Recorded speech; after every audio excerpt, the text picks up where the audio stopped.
নমস্কার বন্ধুরা, মিষ্টুস kitchen and ভ্লগে আপনাদের সবাইকে আরও একবার স্বাগত জানাই। আমার আজকের রেসিপি পালং শাকের পাটিসাপটা। এই পাটিসাপটা বানানোর জন্য আমি প্রথমে পুরটা রেডি করে নেব। তার জন্য গ্যাসের ওভেনে একটি কড়াই বসিয়ে দিয়ে দিলাম 2 চামচ সাদা তেল। তেলটা গরম হলে দিয়ে দিচ্ছি এর মধ্যে 1 কাপ সুজি। সুজিটা হালকা ভেজে নিতে হবে, লাল যাতে না হয় সেদিকে খেয়াল রাখতে হবে। সুজিটা ভাজা হয়ে গেলে আমি এর মধ্যে দিয়ে দিচ্ছি 2 কাপ লিকুইড দুধ। আমি দুধটা আগে থেকে জাল করে রেখেছিলাম। তারপরে কিছুক্ষণ নেড়ে চেড়ে আমি এখানে আরও হাফ কাপ দুধ অ্যাড করছি। মানে পুর তৈরিতে আমি টোটাল 2.5 কাপ দুধ ইউজ করেছি। দুধ দেওয়া হয়ে গেলে গ্যাসের ফ্লেমটা লোতে রেখে 2 থেকে 3 মিনিট ভালো করে রান্না করে নেব। 3 মিনিট পর আমি এর মধ্যে দিয়ে দিচ্ছি 1 কাপ খেজুর গুড় আর দিয়ে দেব 1 চা চামচ এলাচ গুঁড়ো। এতে করে পুরের সেন্টটা খুব ভালো আসবে। তারপরে ভালো করে গুড়টা মিশিয়ে নেওয়া হয়ে গেলে আরও 3 থেকে 4 মিনিট লো ফ্লেমে রান্না করে নেব। এই সময় কন্টিনিউ কিন্তু পুরটা নাড়াতে হবে, না হলে দলা পাকিয়ে যেতে পারে বা কড়াইয়ে লেগে যেতে পারে। 4 থেকে 5 মিনিট আমি লো ফ্লেমে রান্না করে নিয়েছিলাম। এখন আমার পুরটা একদম রেডি।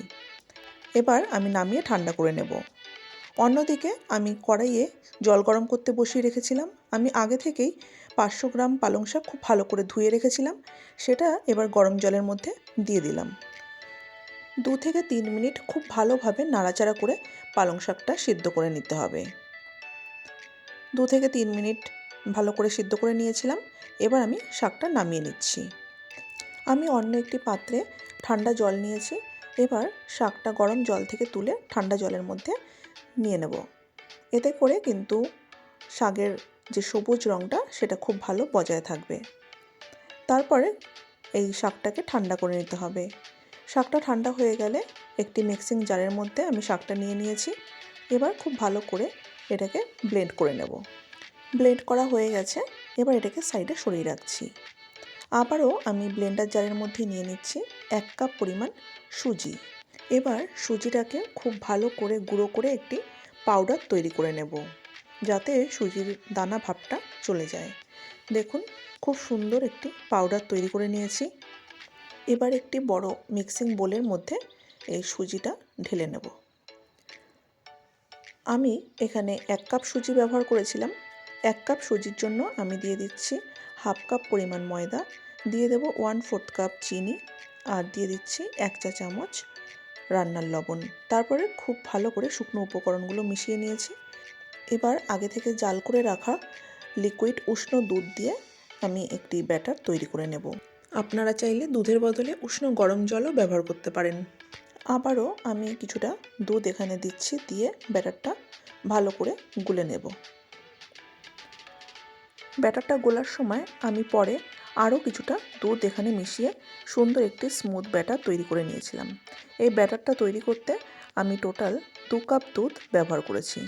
যেহেতু সুজি আছে তাই ব্যাটারটি ঢেকে 10 মিনিট রেস্টে রেখে দেব। 10 মিনিট পর ফিরে আসলাম। এবার আমি একটি হাতা দিয়ে দেখিয়ে দিচ্ছি ব্যাটারের ঘনত্বটা আমার ঠিক এইরকম হয়েছে। এখন আমি একটি ছাঁকনি এর উপরে বসিয়ে নিচ্ছি। আগে থেকে যে পালং শাকটা আমি ব্লেন্ড করে রেখেছিলাম সেটা ছাঁকনির মধ্যে দিয়ে খুব ভালো করে এবার পালং শাকের মিশ্রণটা ছেঁকে নেব। ছেঁকে নেওয়া হয়ে যাওয়ার পর ছাঁকনির মধ্যে যে গাঢ় অংশটা থাকবে সেটার ব্যবহার করব না, সেটা ফেলে দেব। তারপর ব্যাটারের সঙ্গে পালং শাকের মিশ্রণটা খুব ভালো করে মিশিয়ে একটি স্মুথ ব্যাটার তৈরি করে নিতে হবে। যেহেতু এই ব্যাটারটি তৈরি করতে উষ্ণ গরম দুধ ব্যবহার করেছি, সেহেতু পাটিসাপটাগুলো একদমই শক্ত হবে না, খুবই নরম তুলতুলে হবে। ব্যাটারটি তৈরি করতে আমার 2 কাপ উষ্ণ গরম দুধ লেগেছে।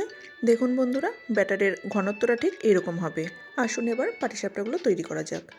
আমি গ্যাসের ওভেনে একটি ননস্টিকের তাওয়া বসিয়ে দিয়েছি। তার মধ্যে আমি একটু তেল ব্রাশ করে নিলাম। এবার এই ব্যাটার থেকে 1 হাতা ব্যাটার এর মধ্যে দিয়ে দিচ্ছি, দিয়ে খুব ভালো করে একটু ঘুরিয়ে ছড়িয়ে নিচ্ছি। যে পুরটা আমি রেডি করে রেখেছিলাম সেখান থেকেও কিছুটা পুর আমি এরকমভাবে দিয়ে দিচ্ছি এক সাইডে। 1 মিনিট পরেই দেখবেন ব্যাটারটি তাওয়া থেকে ছেড়ে আসছে। তারপর একটি প্যাচুলার সাহায্যে এইভাবে ফোল্ড করে নিতে হবে। দেখুন বন্ধুরা, একটা পাটিসাপটা কি সহজেই তৈরি হয়ে গেল, দেখতেও কতটা সুন্দর লাগছে। তাওয়া থেকে পাটিসাপটা উঠে গেলেও সঙ্গে সঙ্গে তুলে নেবেন না, 30 সেকেন্ড মতো এপিট ওপিট করার পরে তুলে নেবেন, না হলে ভেতরটা কাঁচা থেকে যেতে পারে। আমি আরও একটি পাটিসাপটা তৈরি করে দেখাচ্ছি। আবারও আমি তেল ব্রাশ করে নিলাম, 1 হাতা ব্যাটার এর মধ্যে দিয়ে আবারও খুব ভালো করে ছড়িয়ে নিতে হবে। ছড়ানো হয়ে গেলে আবারও কিছুটা পুর এর মধ্যে দিয়ে দিচ্ছি। লো ফ্লেমে 1 মিনিট রেখে স্প্যাচুলার সাহায্যে আবারও পাটিসাপটাটা আমি ফোল্ড করে তৈরি করে নিচ্ছি। এইভাবে আপনারা কিন্তু খুব সহজেই পালং শাকের পাটিসাপটা বাড়িতে তৈরি করে নিতে পারেন। খেতে খুবই ভালো হয়। আরও 30 সেকেন্ড এপিট ওপিট করে নিয়ে আমি তুলে নিচ্ছি। এইভাবে আমি সমস্ত পাটিসাপটাগুলো তৈরি করে নিয়েছি। দেখুন বন্ধুরা, আমার সবগুলো পাটিসাপটা তৈরি করা হয়ে গেছে। দেখতে কতটা সুন্দর লাগছে আর কালারটা কত সুন্দর হয়েছে। আপনারা অবশ্যই বাড়িতে একবার এইভাবে পাটিসাপটা বানিয়ে প্রত্যেককে খাওয়াবেন। বড় থেকে ছোট সবাই এই সুন্দর কালারের জন্য খুবই মজা করে খাবে, আর আশা করি প্রত্যেকের খুবই ভালো লাগবে। বাড়িতে বানালে অবশ্যই জানাবেন যে এই পাটিসাপটা খেয়ে আপনাদের কেমন লেগেছে।